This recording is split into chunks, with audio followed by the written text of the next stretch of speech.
The Kraken himself. Mahirap ko lang. Napakalaki, dalawa sa TV eh. A generation player, somebody na nagpapasalamat ako, nakasabay ko si Rico, Sabi Jaworski, Donovan Fernandez, Alan Pagkawan.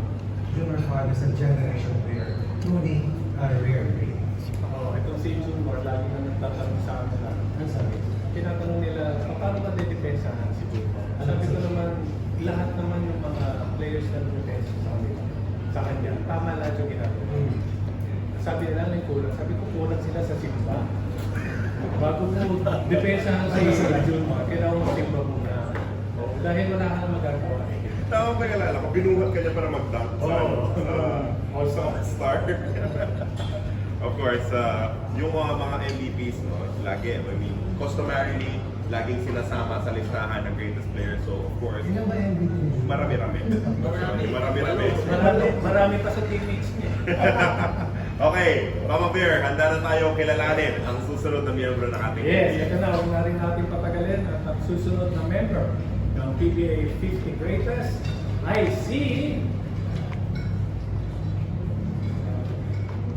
Ayan, Dahok Hawkins. Played from 1991 to 2006, kasama syempre sa 1996 Grand Slam ng Alaska, 1994 Most Improved Player, 1996 Commissioner's Cup Finals MVP, two-time mythical first team, two-time mythical second team. At yung palaging sinasabi sa akin, palaging naririnig ko, underrated yung depensa ni Bong Hawkins. Can you speak on this, Mama Bear?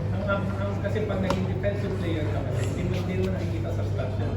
At ang laging yung mga nanonood nila, yung mga score, paano sila nakascore, mga record. Pero itong si Bong, ang maganda rito, tahimik ka, pero nararamdaman mo, sa big man, nararamdaman mo kung paano siya defense.